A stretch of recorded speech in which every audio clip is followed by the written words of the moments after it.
성경에서 그 광야라고 하는 단어가 사용될 때를 보면 긍정적인 의미와 부정적인 의미 모두로 사용되어지고 있는 것을 볼 수가 있습니다.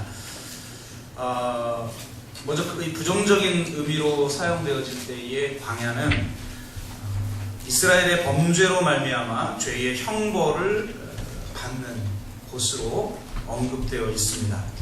부정함이나 가난, 또 질병과 죽음의 위협이 있는 곳, 즉 사단이 활동하는 곳으로 언급되어 있습니다. 또 동시에 광야는 긍정적인 의미로서 하나님께서 현현하시는 곳으로 언급되어 있습니다. 만나와 메추라기, 또 구름 기둥과 불 기둥으로 인도하는 그런 은총의 장소로 성경은 언급되고 있는 것이죠. 그래서 시편 63편을 보면 광야를 성소라고 표현을 하고 있습니다. 무슨 솔로몬이 지은 성전만이 아니라 내 삶 속에서 경험하는 광야, 그 광야가 하나님의 성전이라는 거예요. 왜냐하면 거기서 하나님을 만나기 때문이라는 겁니다. 성전이기 때문에 하나님을 만나는 게 아니라 하나님을 만나면 거기가 성전이 되는 것이죠.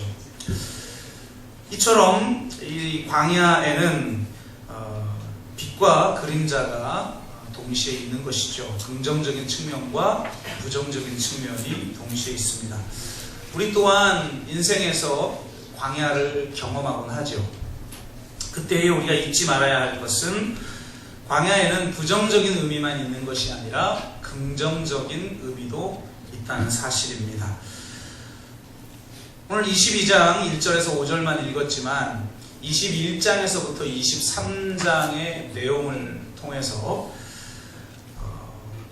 다윗이 겪은 광야가 어떤 것이고 그곳에서 다윗은 무엇을 경험했는가, 그래서 광야를 허락하신 하나님의 목적이 무엇인지 그것을 우리가 함께 살펴보길 원하고, 바로 그런 목적을 바로 알아 하나님의 목적을 이 땅에서 실현하며 살아가는 축복의 인생이 되기를 주의 이름으로 축복합니다. 21장에서 23장의 내용을 보면 여러 가지 광야를 다윗이 경험해요. 우선은 그는 인생의 참상을 경험하죠. 왜냐하면 사실 인생의 참상은 어디서 드러나냐면 모순과 역설과 부조리에서 경험하는 거죠. 내가 가지고 있는 어떤 답들이 전혀 해답이 되지 않는 그런 인생을 경험해 보아야 인생의 참 맛을 알게 되는 것 아니겠습니까? 진정으로 영적 리더로, 왕으로 그렇게 준비되는 과정에서 반드시 이 모순과 역설과 부조리한 그런 인생의 모습을 다윗은 경험해 보아야 하는 것이죠. 왜냐하면 인생의 참상을 외면하고 내가 보고 싶은 대로만 보고 내가 되어져야 할 세상에 대해서만 상상을 한다면 바른 리더가 될 수가 없기 때문이죠. 그는 여러 억울함도 경험합니다. 아무 잘못도 없이 그는 광야의 도피 생활을 해야 하죠. 또한 철저한 패배와 굴욕을 그는 경험합니다. 심지어는 적국에 자기 몸을 의지해야 하는 존재가 돼요. 그러다가 자신의 정체가 들통나기 직전이 되니까 다윗은 어떻게 했냐면 미친 척을 했어요. 그래서 우리가 방금 읽은 본문 바로 앞에 그 사건이 언급되어 있습니다. 침을 질질 흘리면서 정신병자 노릇을 해야 했던 것입니다. 이런 굴욕적인 상황을 경험하지 않고서 우리가 어떻게 인생을 논할 수가 있겠으며 어떻게 진짜 하나님의 통치가 이 땅에 구체적으로 실현되는 일들을 감내할 수가 있겠습니까? 무엇보다도 다윗이 힘들었던 것은 자신으로 인해 무고한 자들이 피해를 입는 것을 겪어야 했기 때문에 그렇습니다. 다윗이 피신하다가 녹당에서 그 제사장들만 먹어야 하는 진설병을 먹는 장면이 나오죠. 결국 노베 제사장이 다윗이 쫓기고 있는 것을 알면서도 다윗을 먹이고 또 숨기고 그리고 골리앗의 칼까지 주게 됩니다. 이 소식이 사울에게까지 알려져서 결국은 이 노베에 있는 제사장이 85명이 몰살을 당한 거예요. 여러분, 제사장을 감히 건드린 거예요. 사울의 신하들도 사울의 명령에 순종하지 않아요. 아니, 어떻게 제사장을 죽일 수 있습니까? 순종하지 못해요. 그럴 때 바로 용병이 가서 죽여버리게 되는 거죠. 더군다나 남녀, 아이들, 아기들까지 다 죽습니다. 그러니까 자신이 가는 길 때문에 결국은 내가 사랑하는 사람들, 또 무고한 사람들이 희생당할 때 그때가 정말 힘든 거죠. 그러니까 이런 광야의 길을 다윗은 겪어야 했던 것입니다. 더군다나 어쩌면 가장 큰 고통이라고 할 수 있는 배신의 고통을 그는 겪게 됩니다. 그일랏 사람들을 구해주는 일이 23장에 나옵니다. 근데 이 23장에서 그일랏 사람들을 구해주고 났는데 이건 참 어려운 일이죠. 왜냐하면 지금 이 사울의 레이더에 포착이 되면 안 되잖아요. 우리가 나서면 안 되는데 그일랏 사람들을 구해줘요. 결국 그래서 그일랏 사람들과 함께 있다는 소식이 사울에게 전해지고 사울이 결국 다윗을 잡으려고 옵니다. 근데 그 과정에서 그일랏 사람들이 다윗을 배신해요. 블레셋의 침략으로 죽을 위기에 있던 자기들을 구해준 다윗이지만 결국 다윗을 배신하고 다윗을 버립니다. 그리고 그의 동족이 다윗을 밀고를 해버립니다. 참 이 배신의 고통만큼 큰 고통이 없죠. 그러니까 그는 이 광야의 삶에서 정말 인생이 경험할 수 있는 그런 쓰디쓴 아픔들을 전부 경험하고 있어요. 인간은 악하기도 하고 참 약하기도 하죠. 또 대부분의 경우는 악하기보다는 약해서 그냥 배신을 하는 것 같아요. 또 약하기 때문에 하나님의 대의를 온전하게 추구하지 못하고 그저 내 생존과 그저 나의 유익을 위해서만 살아가게 되는 경우가 얼마나 많이 있어요.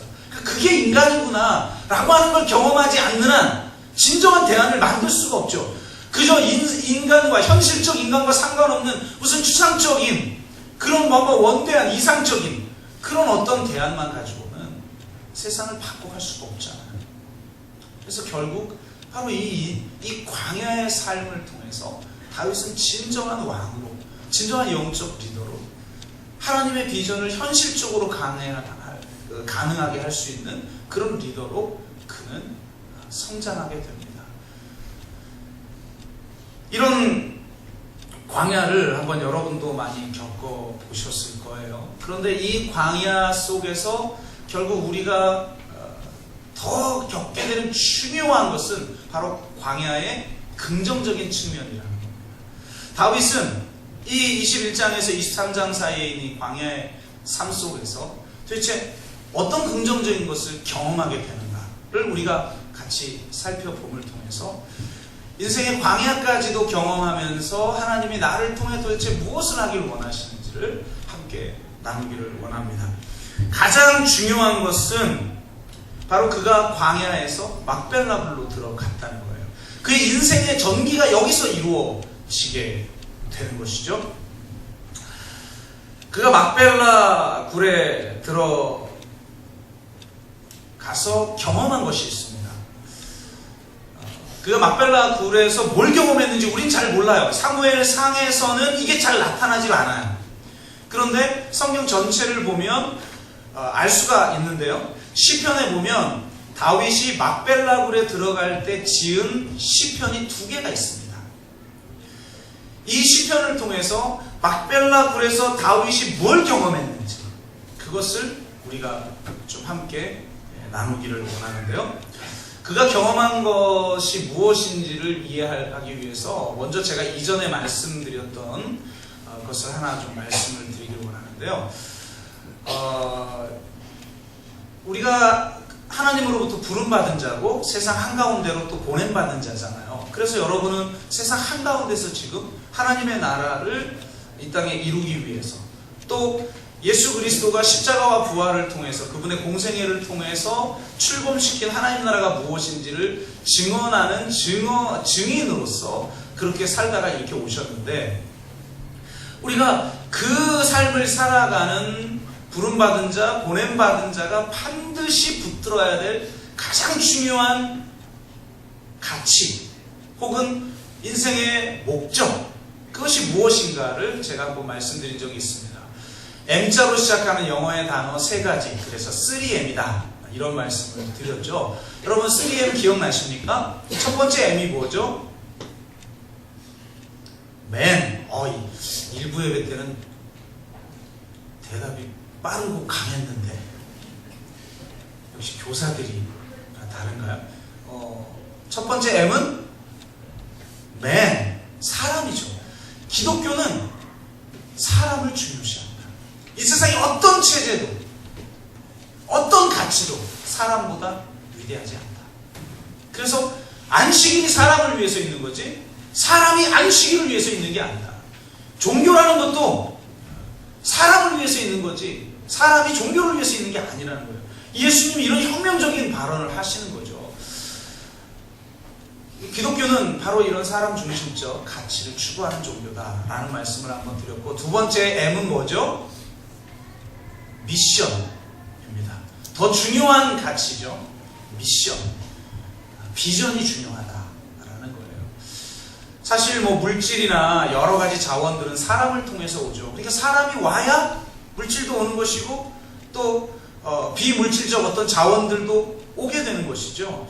그런데 우리는 왜 사람이 나의 주변에 없을까? 왜 사람이 많지 않을까? 왜 하나님의 사명을 감당할 수 있는 믿음의 공동체가 나에게는 없을까? 왜 믿음의 동지가 우리는 없을까? 라고 생각하지만 정말 중요한 것은 바로 미션이라는 거예요. 미션과 비전과 사명을 분명하게 붙들게 되면 하나님은 첫 번째 가치였던 그 사람을 보내주신다는 거예요. 그래서 왜 나에게 사람이 없지? 왜 믿음의 동지가 없지? 가 아니라 우리의 진정한 고뇌는 어디에 있어야 되냐면 진짜 나의 사명은 무엇이지? 그 사명을 위해서 난 지금 여기서 무엇을 해야지? 라는 질문이어야 되는 것이죠. 그러니까 바로 이게 지금 중요한데요. 첫 번째 M이 먼저 세 번째 M을 먼저 정답부터 말씀을 드리면 마스터, 가장 중요한 M이죠. 마스터, 내 삶의 주인이 누군가를 아는 게 중요하다라고 하는 것인데요. 제가 이 M을 왜 얘기를 하냐면, 이 미션을 왜 얘기하냐면 다윗 왕이 막벨라 굴에서 경험한 것이 바로 미션이기 때문이에요. 막벨라 굴에서 그는 두 개의 시편을 씁니다. 하나는 142편이고 하나는 57편이죠. 여러분 142편은 한참 후반부에 있고 중간쯤에 바로 이 57편이 있습니다. 순서가 57편이 먼저고 142편이 먼저죠.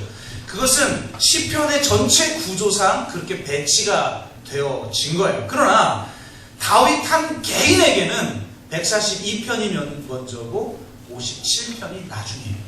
142편을 보면 그가 자신의 삶 속에서, 이 광야의 삶 속에서 경험하게 되고 느끼게 되는 것들을 하나님 앞에 토해내는 그런 내용으로 기록되어 있어요.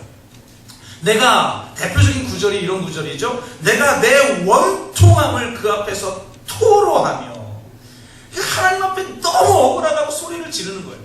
홀로 목숨을 부지하기 위해서 광야 한가운데로 도망가서 그 막벨라 굴, 아무도 없는 캄캄한 굴에서 여러분 하나님 앞에 부르짖고 있는 거예요.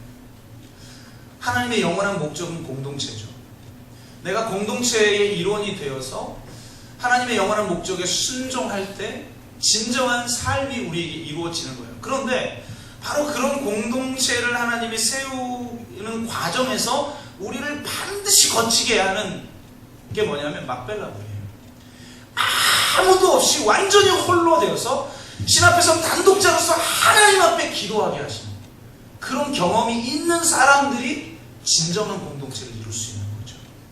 그래서 결국 그는 그 막벨라굴에서 하나님 앞에 토해내는 거예요. 내 원통함을 주 앞에서 내가 토해냅니다. 내 우환을 그의 앞에서 진술합니다. 나에게 있는 고난, 나에게 있는 많은 어려움들을 하나님 앞에서 진술하는 거예요. 그게 142편입니다. 그런데 놀랍게도 그렇게 하나님 앞에 부르짖고 토해내고 하나님 앞에 진술하여 그는 하나님을 경험하게 되고 그곳에서 비전을, 하나님의 사명을 자신의 것으로 받아들입니다. 그래서 시편 57편을 보면 이렇게 노래해요. 57편도 위에 막벨라고 해서 노래한 시라고 기록되어 있어요. 너무 유명한 구절이죠. 하나님이여, 내 마음이 확정되고 확정되었으니 내가 노래하고 내가 찬송하리리라. 내 영광아 깰지어다, 비파야 수금아 깰지어다, 내가 새벽을 깨우리로다. 너무 멋있는 시편이죠. 다윗은 얼떨결에 왕이 된 사람이에요. 그냥 그는 목동에 불과했던 사람이죠. 근데 갑자기 사무엘이 나타나서 자기 형들 다 이거 왕이 되기 위한 심사 과정을 거치다가 하나님이 택한 사람이 없어요. 그래서 양치다가 갑자기 불려갔는데 갑자기 너가 왕이다? 다음 차기 왕이다? 아니 차기 왕이 현 왕이 네가 차기 왕이야? 그럼 모르겠는데 현재 왕은 그냥 버젓이 존재하고 있는데 사무엘이 나타나서 자기를 왕으로 기름 부은 거예요. 이거 너무 황당한 상황이죠. 더군다나 골리앗을 쓰러뜨릴 때 뭐 그가 장수로 나갔다가 그런 위대한 그런 영웅적인 행위를 한 것입니까? 아니에요. 부모님이 야 형들 저기 군대에 갔는데 심부름 좀 해라. 형들에게 이것 좀 갖다 줘. 심부름 왔다가 얼떨결에 골리앗하고 싸워서 이긴 거예요. 그래서 사울의 눈에 띄어가지고 갑자기 궁에 부름받고 또 군대 장관까지 돼서 지혜롭게 행하여 많은 사람들의 칭송을 받습니다. 그런데 갑자기 사울의 질투로 말미암아 그가 죽음의 위협 가운데 빠지게 되고 결국은 광야로 도망가는 그런 일을 겪게 되죠. 그러면서 요나단과 대화할 때 막 호소하잖아요. 아이, 내가 뭐 왕이 되려고 지금 했냐? 나는 아무 잘못도 없는데 왜 너의 아버지는 나를 죽이려고 하느냐 하면서 호소하죠. 그러니까 이 과정을 보면 그는 얼떨결에 왕이 돼요. 아직 하나님의 비전과 사명을 자기 것으로 받아들이지 못한 거예요. 그냥 마지못해 끌려서 상황에 이끌려서 더 크게는 하나님의 섭리 가운데 그냥 이끌려서만 간 거예요. 그러다가 바로 이곳 이 막벨라굴에서 자신의 원통함을 토로하고 자신의 우화를 하나님 앞에 진술하며 신 앞에서 단독자로 서서 거기서 하나님을 만난 거예요. 거기서 하나님을 제대로 만나 그가 하나님의 비전을 자기의 비전, 하나님의 사명을 자기의 사명으로, 하나님의 뜻을 자기의 뜻으로 받아들여요. 내 마음이 확정되었고 내 마음이 확정되었사오니 내가 이제 찬양합니다. 그 억울함을 토로하고 그 우환을 진술하였던 다윗이 이제 하나님을 찬양하며 내가 새벽을 깨우리로다 라고 말합니다. 여러분, 그리스도인들은 이 어두운 세상에 새벽을 깨우도록 부름받은 사람들입니다. 이 세상의 절망뿐이었는데 예수 그리스도께서 이 땅에 성육신하고 공생애를 사시고 십자가에서 죽으시고 부활하심으로 말미암아 출범시킨 하나님 나라가 있다. 이 세상에 아무리 절망스러운 상황이라 할지라도 하나님 나라는 이미 시작되었다. 그것을 증언하도록 부름받은 증인의 공동체가 교회죠.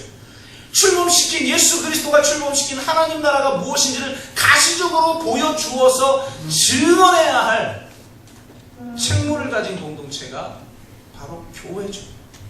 나 혼자 죄사함 받고 나 혼자 저 천국 갈 티켓 따는 그런 협소한 복음이 아니잖아요. 그렇게 새벽을 깨우도록 부름받은 자들인 거예요, 우리가.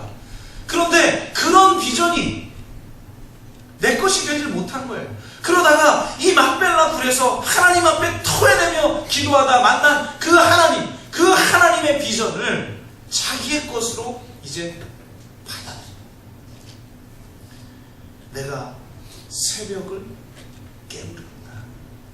얼마나 멋진 말이에요. 그냥 새벽이 오면 받아들이겠다는 게 아니에요. 새벽을 깨워버리겠다는 거예요.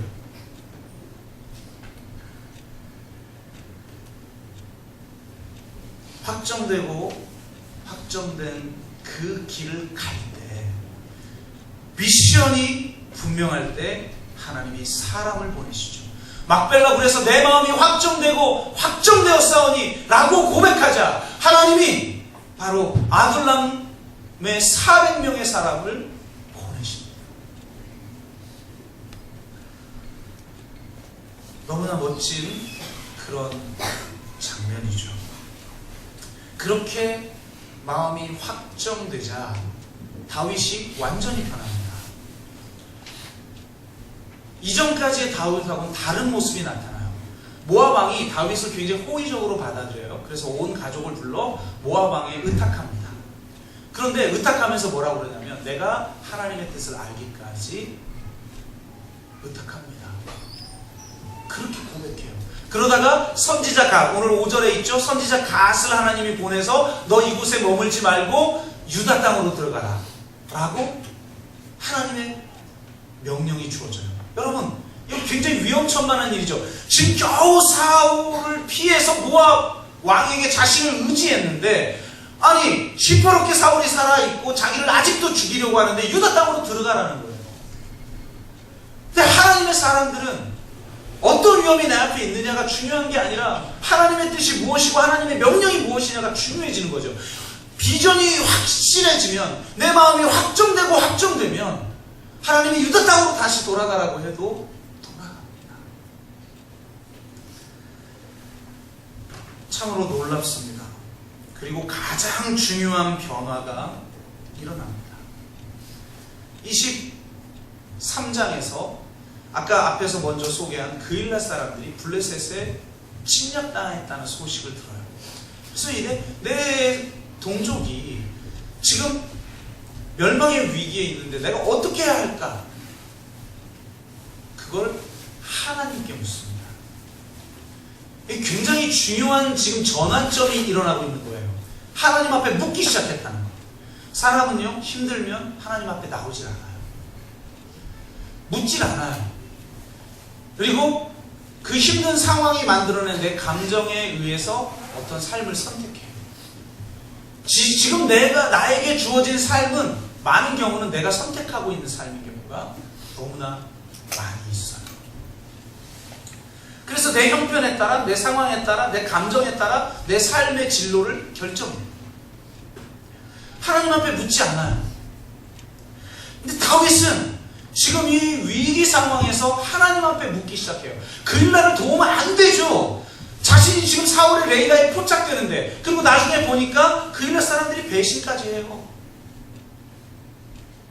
그런데 다윗은 이건 계산해보면 뻔하죠. 도우면 안 되는 거예요. 돕다가 내가 죽으니까. 아니, 내가 살고 봐야 무슨 큰 일을 도모하는 것이지, 괜히 사사로운 일에 목숨 걸다가 큰 일을 도모하지도 못하고 죽게 되는 것 아닙니까? 그럼 당연히 돕지 말았어야죠. 계산적으로는. 근데 놀랍게 하나님 앞에 물어요. 그리고 하나님이 도우라고 해요. 그 배신할 그일라 사람들을 도우라고 해요. 그래서 돕습니다. 인생이 어려운 이유는 하나님의 대의. 여러분, 성경만 읽어도 하나님이 어떻게 살라고 하는지 묻는 것 자체가 이미 그렇게 살고 싶지 않기 때문에 묻는 경우가 얼마나 많아요. 하나님의 뜻은 명확해. 어떻게 살라고 그러는지 명확하죠. 근데 계속 교회 와서 막 기도하고 울부짖고 주님 알려주십시오. 왜 그렇게 기도하는지 알아요? 그렇게 안 살고 싶었어. 그리고 더 심각한 상태는 아예 기도를 안 해. 왜? 기도하면 그 응답이 올 줄 아니까. 그래서 주님의 길을 가고 싶지 않아 기도하지도 않고 묻지도 않죠. 그런데 다윗은 그러니까 우리 인생이 어려운 이유는 뭐냐? 대의는 명확해요. 내가 내 인생 어떻게 큰 방향에서 어떻게 살아야 되는지 알아. 근데 우리가 그렇게 안 살아요. 그게 문제죠. 그런데 진짜 인생의 문제는 뭐냐면 대의도 분명히 알아요. 그런데 상황이 어려워서 어떻게 해결해야 될지를 잘 모를 때, 그때 필요한 게 뭐예요? 지혜죠, 지혜. 다윗은 지혜가 충만한 사람이에요. 다윗은 지혜가 충만해서 사람들이 해결할 수 없는 문제를 잘 해결하여 자기의 대적인 사울의 신하들마저 그를 인정하게 됐다고 지난번에 설교해 드렸잖아요. 그런데 보세요. 다윗은 이제 두 가지를 다 갖추게 됐어요. 지혜 있는 자였죠. 그러다가 광야 막발라불에서 하나님의 대의를 자기의 대의로 받아들이게 됐어요. 근데 인생은 뭐가 어렵냐? 주님이 우리에게 그렇게 말씀하셨죠. 비둘기같이 순결하라. 순결하라는 건 뭐예요? 나 혼자 개인적으로 도덕적으로 잘 살아라? 그런 수준이 아니잖아요. 뒤에 가서 말씀하시죠. 너희는 먼저 그의 나라와 그의 의를 구하라 라고 하는 대의에 충성하는 거예요. 비둘기처럼 순결하라는 것은 오직 그 한 길을 가라는 거죠. 그런데 그 길을 갈 때 반드시 필요한 게 하나 있어요. 뭐죠? 뱀같이 지혜로워야 돼. 다윗은 이게 있었어요. 지혜로웠던 사람이에요. 그럼 그 지혜 가지고 알아서 행하면 되지 왜 하나님 앞에 물을까요? 우리의 진성한 삶의 문제는 어디서 나타나느냐? 자, 대의를 추구하지 않는 거는 아예 그 문제축에 맡기고 그렇게 해놓고 하나님을 경험하기를 원하고 내 삶에 하나님의 뜻을 알기를 원하고 하나님의 형통과 기적을 경험하기를 원한다. 그건 말도 안 되는 거죠. 그거는 앞뒤도 안 맞는 신앙생활을 우리가 하는 거죠. 그런데 문제는 내가 대의를 추구하고 있어요. 그리고 삶의 어려운 문제를 성령께서 역사하심으로 말미암아 지혜롭게 행하고 있어요. 근데 진짜 삶의 문제는 어디서 오느냐? 대의와 지혜가 충돌할 때 옵니다. 답이 안 나오는 거예요. 지혜로도 답이 안 나오는 게 있어요. 지혜로도. 하나님이 성령으로 우리에게 기름을 부어주셔서 우리에게 주신 지혜로도 답이 안 나오는 게 그게 인생의 진짜 문제 아닌가요? 우리가 경험해보면 아니 내가 비둘기처럼 순결하기도 해요. 하나님이 주신 지혜로 내가 뱀같이 지혜롭기도 해요. 근데 그 순결함과 그 지혜로도 답이 안 나올 때가 있어요. 뭐가 필요하겠어요? 바로 하나님께 묻는 게 필요한 거죠. 하나님 앞에 묻는 게 필요하고 그 하나님의 음성을 듣고 하나님의 뜻을 분별하는 게 필요한 거예요. 다윗은 지혜로 행했어요. 그리고 막벨라굴에서 대의를 경험했어요. 그러다가 이제 23장으로 넘어가서는 하나님 앞에 그의 인생에서 처음으로 물어요. 23장에 물었다가 4번이나 나와요. 하나님. 그래서 하나님이 구하라 그러면 그게 도대체 지혜로도 답이 안 나오고 대의에도 답이 안 나오는데도 바로 그분의 결정에 순종하고 그 길을 따라가는 것, 이게 바로 그리스도인의 삶인 것입니다. 예전에 참 사실 객관적인 상황을 판단하는 지혜가 굉장히 필요하죠. 하나님이 그래서 우리에게 지혜를 주시는 거거든요. 예전에 그 선덕여왕이라는 드라마에 나온 내용 한 구절을 읽었는데 김춘추가 나오잖아요. 통일왕국의 첫왕. 김춘추가 선덕여왕하고 대화를 해요. 대화를 할 때 나와 함께 옳은 길을 가자 그랬더니 김춘추가 이렇게 대답해요. 옳으냐 그르냐 그 중요한 게 아니더라. 내가 인생을 살고 보니까 뭐가 중요할까요? 내가 인생을 조금 살고 보니까 옳으냐 그르냐에 목숨 걸 일이 아니더라. 진짜 중요한 건 판세더라. 판세. 그 판세를 읽을 줄 아는 눈을 가지고 그 판세에 따라 지혜롭게 선택해야 그게 옳은 길이더라. 이렇게 이야기를 해요. 참 인생이 굉장히 중요한 면 중에 하나인 거죠. 그럼 여러분은 판세에 의해서, 형세에 의해서 일의 추세를 보고 어떤 길을 선택합니까? 아니면 하나님의 나라와 의를 이루기 위한 그 대의에 순종하는 삶을 살아가는 걸 우선적으로 선택합니까? 어느 게 중요할까요? 우리 인생에는 이 두 가지의 충돌을 경험하는 때가 참 많아요. 저도 이게 너무 어렵더라고요. 그냥 하나를 선택하면 제가 괜히 막 좌로나 우로나 치우치지 아니하고 균형을 이루는 삶에 대해서 괜히 강조했어요.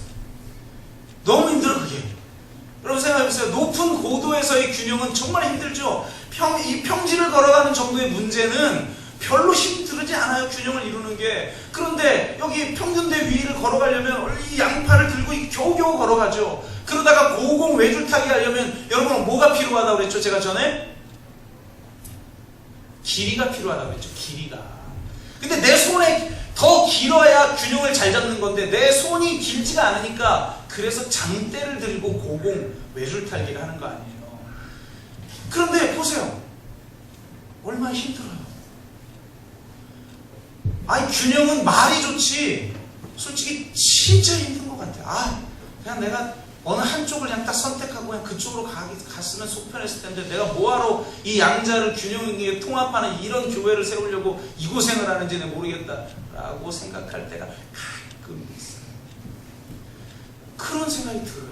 힘이 들어요. 에너지가. 이게 사실은 어려운 일인 것이죠. 이걸 견디는 힘, 이게 이제 사실은 어려운 것이죠.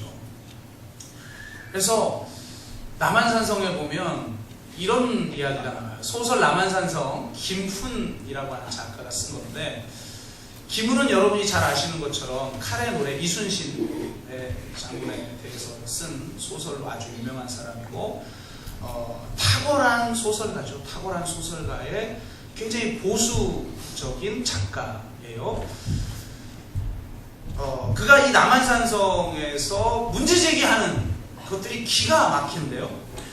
여러분 잘 아시는 것처럼 남한산성의 상황은 병자호란 때 청군에 포위당해서 남한산성이 피신하고 있는, 그 인조왕이 피신하고 있는 상황을 서술한 거예요. 이때 신하들이 두 개의 파로 나눠지죠. 하나는 청과 대적해서 싸워야 한다. 하나는 청과 화친해야 된다. 그래서 우리는 지금 대부분 이렇게 알고 있잖아요. 척화파, 그러니까 김상원, 대의를 위해서 우리가 죽더라도 청과 싸워야 됩니다. 이게 이제 충신 김상원에 대해서 우리가 역사책에서 배웠고, 또 주화파는 최명길이라고 하는 사람이 대표적인 사람이죠. 이거 간신배 혹은 나라를 팔아먹은 놈 이렇게 알고 있단 말이에요. 그런데 이 소설에서 그는 이 역적 최명길의 입장에서 변론을 합니다. 왜냐하면 그것이 평소에 이 김훈이 주장하는 거거든요. 야, 대의 중요한데 더 중요한 게 밥벌이야. 살아가는 걸 가볍게 여기기 때문에 이 대의를 주장하는 사람들은 문제가 많다. 이 얘기를 해요. 그래서 이 최명길이 이렇게 이야기를 합니다. 대의를 말하는 목소리는 항상 높은 법이다. 대의는 옳기 때문에 말하면 다 통과가 돼. 너무 쉽다는 거예요. 사실은 그게 왜? 옳고 위대하기 때문에 그 말만 하면 다 통과가 되니까 사실은 대의를 추구하는 길이 더 쉬운 길이라는 거예요. 이 최명길의 입장에서는. 그래서 이 되어가는 어떤 형세나 추세나 판세를 말하는 것이 훨씬 더 조심스러운 것이다. 대의에 쏠려서 사세를 돌보지 않는 것은 생명을 가볍게 여기는 것에 불과한 것이다. 이렇게 변론합니다. 여러분 우리가 경험하는 거 아니에요? 목사님, 하나님의 나라와 의 추구하는 것도 좋은데 먹고 살고 나서나 다음에 추구할 수 있는 거지. 목사님이 먹고 사는 걱정이 없어서 그래요. 한번 세상에서 살아보세요. 사는 거 힘들고 먹고 사는 생존의 문제야. 맨날 생존이 아니라 사명을 목사님 말씀하시는데, 생존이 얼마나 어려운 문제인데 목사님이 생존이 이게 위태위태 좀 해봐야 돼. 이렇게 말씀하곤 한단 말이죠.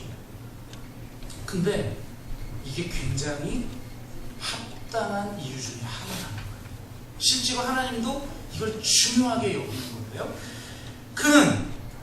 그래서 결국은 의를 세운다고 이의를 버릴 필요는 없는 것이다. 위급 앞에서는 하지 말아야 할 일이 없고 가지 말아야 할 길이 없다. 가면 길이 된다.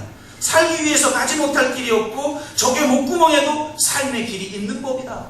그러니 굴복하고 화친해야 된다. 이렇게 주장하는 거죠.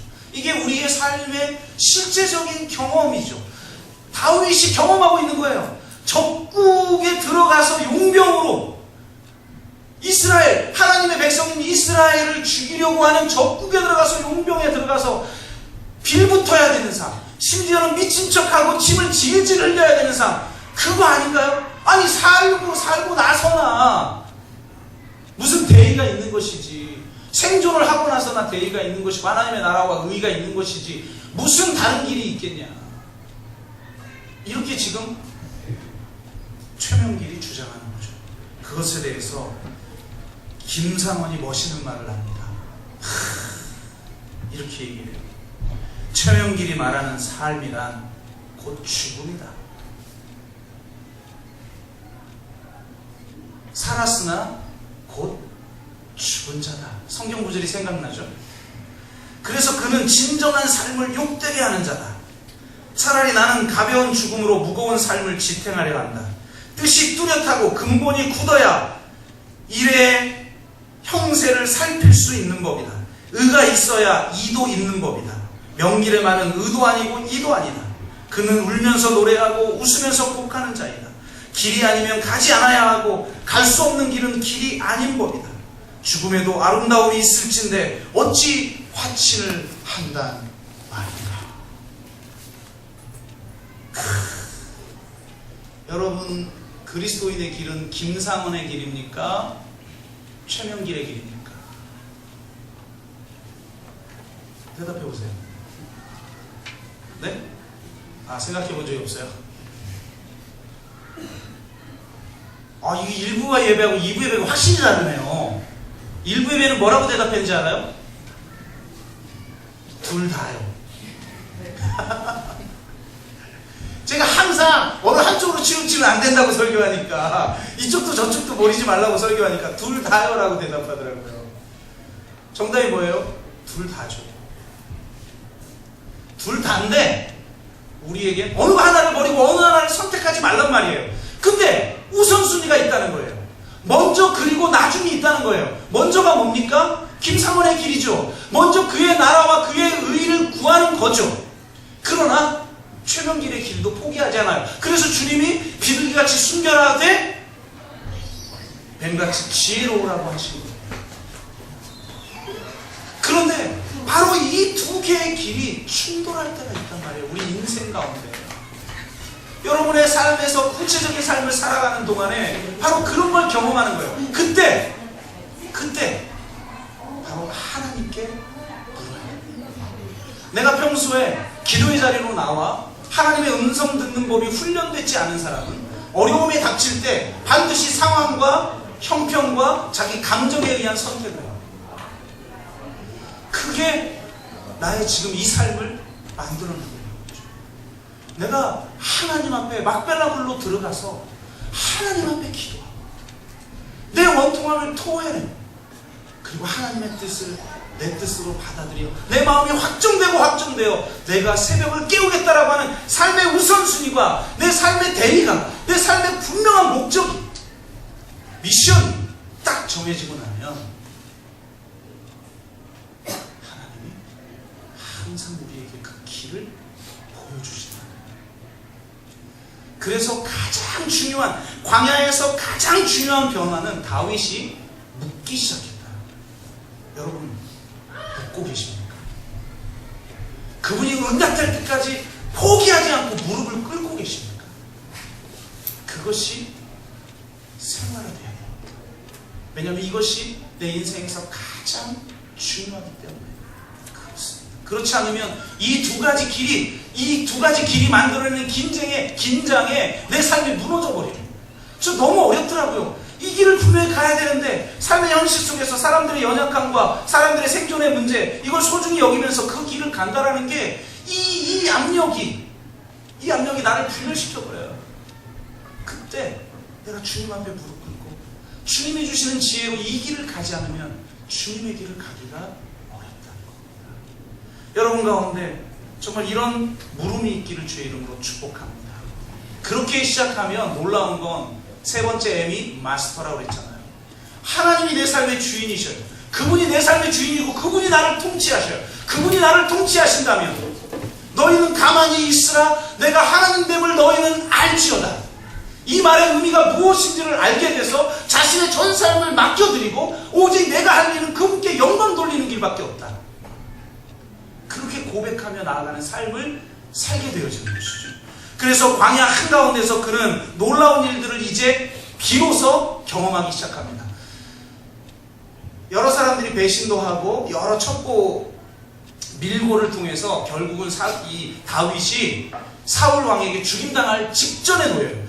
큰 바위가 있는데요, 이 바위 이편에 사울 군대가 소식을 듣고 밀고를 듣고 이 반대편으로 와서 다윗 포위해가지고 이 다윗을 잡기 직전이에요. 그러니까 여기만 돌면 지금 다윗이 잡히는 거예요. 완전 일촉즉발이죠. 이건 그냥 잡혀서 죽는 상황이에요. 근데 바로 돌기 직전에 놀랍게 전령이 하나 와서 블레셋이 이 나라를 침공했습니다 라는 소식을 전해줘요. 그래서 사울이 어쩔 수 없이 회군해요. 그래서 다윗이 이것을 경험하고 나서 너무나 놀라운 거죠. 이것을 경험하고 나서 그곳 이름을 셀라 하마누곳이라고 23장 마지막에 기록하고 있어요. 이 뜻이 뭐냐면 분리하는 바위다. 하나님이 나와 대적 사이를 분리시키신다. 다윗과 사울 사이를 분리시키신다. 홍해를 건널 때 애국 군대가 쫓아와서 이스라엘을 죽이려고 할 때 하나님이 구름 기둥으로 그 사이를 분리시켜서 이스라엘을 호위하시고 보호하신다.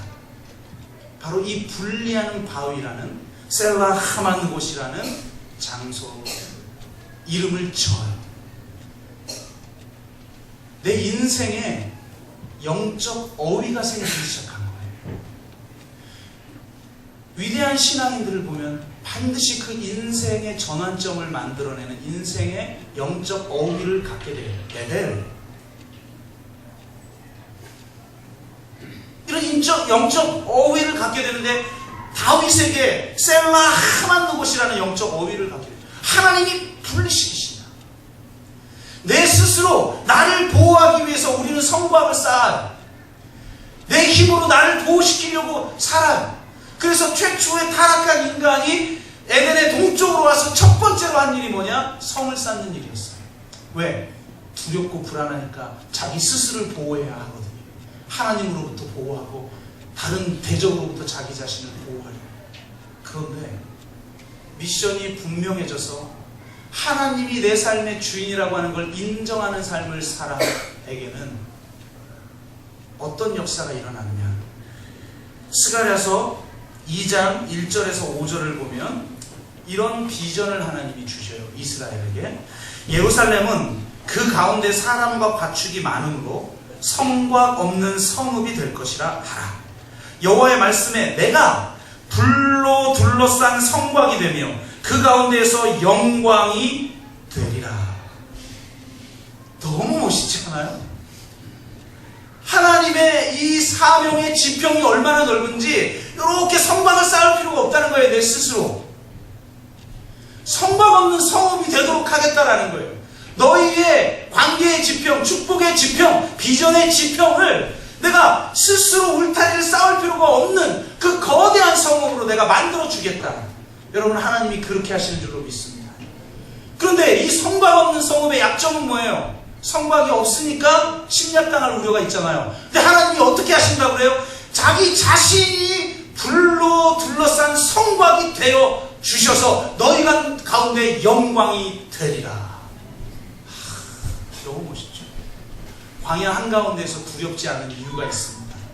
하나님이 우리의 불로 둘러싼 성곽이 되시기 때문에 우리가 할 일은 바로 그 하나님을 나의 주인으로 모시고 오직 그분의 영광을 위해서 그분께 영광 돌리는 그 한 가지 일이라는 거예요. 여러분, 바로 그런 삶을 경험하시길 주의 이름으로 축복합니다. 내 힘으로 막 아둥바둥 아무리 노력해도 되지 않는 그 일을 해결하시는 하나님의 역사를 경험하시고 주의 이름으로 축복합니다. 말씀을 맺습니다. 광야에는 부정적인 측면만이 아니라 긍정적인 측면이 있습니다. 여러분은 그곳에서 하나님 앞에 신 앞에 선 단독자로서 142편을 노래하게 될 것입니다. 그러나 결국은 시편 57편을 노래하는 사람이 돼요. 아무리 위험한 상황으로 가라고 명령해도 순종하며 가며, 아무리 내 이성으로 판단해도 저거는 해서는 안 될 일이지만 하나님이 그 일을 하라 그러면 할 수 있는 사람이 될 줄로 믿습니다. 아, 하나님, 이 일을 해봤자 손해인데요. 결국 그들 다 배신해서 도망 나오잖아요. 그죠, 여러분? 근데 놀랍게도 23장을 보니까 그일라 사람들을 구하는데 그일라 사람들이 배신해서 그일라를 떠날 때 놀랍게 23장에 뭐라고 기록되어 있는지 알아요? 다윗과 함께한 사람 600명이 그일라를 떠나서 라고 되어 있어요. 여러분, 아둘람 사람이 원래 몇 명이죠? 네? 아까 그랬잖아요. 지난주에도 얘기했고 400. 무슨 일, 중간 사이에 무슨 일이 있지 않아요. 어떤 일도 있지 않아요. 그냥 그일라를 구하는 일밖에 하지 않았어요. 그런데 배신당했어요. 그래서 그일라를 떠나요. 그런데 숫자가 몇 명? 600명이 돼요. 도저히 저 일을 해서는 계산해서는 안 될 일인데 하나님의 명령에 순종하여 하나님의 뜻을 이루어 드리는 일을 했더니 하나님이 400에서 600이 되게 하신 역사를 주셨다는 거예요. 여러분, 묵묵히 주님의 길을 갈 때 외롭죠. 참 외로워요. 그러나 하나님 한 분만을 주인으로 모시고 하나님의 미션을 내가 분명하게 붙들면 400명이 600명이 되는 믿음의 동지와 의인의 공동체가, 의인의 회중이 커지는 역사가 일어날 줄로 믿습니다. 그런 역사가 저와 여러분의 삶 가운데 일어나길 주의 이름으로 축복합니다. 기도합니다. 하나님 감사합니다. 오늘 다윗이 경험한 광야에 대해서 나눴습니다. 도무지 겪고 싶지 않은 그 인생의 광야 한가운데에서 다윗이 만난 하나님을 바라보며 인생의 광야길을 가는 제가 그 하나님을 붙들게 됩니다. 주님, 이제 내 마음이 확정되었사오니 내가 새벽을 깨우리로다 라고 고백하는 주님의 참된 제자가 되게 하여 주시옵소서. 그리고 그 길을 가는 동안 하나님이 나의 삶의 주인이시오, 오직 그분의 영광을 위해 내가 부름받았음을 경험하는 기적의 역사를 행하실 줄로 믿습니다. 감사드리며 예수 그리스도의 이름으로 기도드립니다. 아멘.